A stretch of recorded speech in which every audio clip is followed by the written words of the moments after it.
Ce matin, le quartier du Val-des-Rougères avait retrouvé son calme. Mais à y regarder de plus près, cette association implantée depuis 10 ans au cœur de la cité est restée fermée. Même chose pour la seule crèche du quartier et pour tous les services du comité communal d'action sociale. Ces fermetures indiquent qu'on est encore loin d'une certaine sérénité après des coups de feu qui ont éclaté en début de semaine. Certains habitants ont été effrayés. Je ne me rappelle même pas si c'était des balles ou quoi, c'était très important, quoi. Mais bon, c'est surprenant, quoi. Je me suis mis à la fenêtre, il y avait beaucoup de gens qui étaient à la fenêtre. On voyait qu'il y avait des gens qui étaient au balcon, enfin, qui étaient à la fenêtre en train de se demander ce qui se passait. Ce jour-là, des balles se sont même logées dans des appartements sans faire de blessés.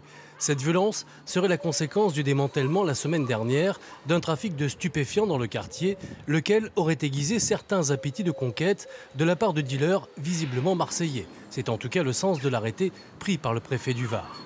Tous les individus résidant dans les Bouches-du-Rhône et connus pour des antécédents judiciaires en matière de stupéfiants sont interdits de circuler ou de stationner sur la voie publique sur la commune de Hyères sans motif légitime. Ce geste fort de la part de l'État est plutôt salué par le maire de la commune hyéroise, même s'il regrette que sa demande de classement du quartier n'ait toujours pas abouti.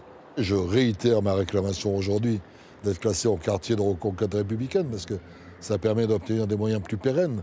Mais je suis bien obligé de constater que du point de vue de l'actualité, l'État a pris conscience des difficultés et est extrêmement présent et fait un travail remarquable. Et la présence de la police nationale et des CRS va sans doute endiguer le phénomène, mais il faut rester vigilant.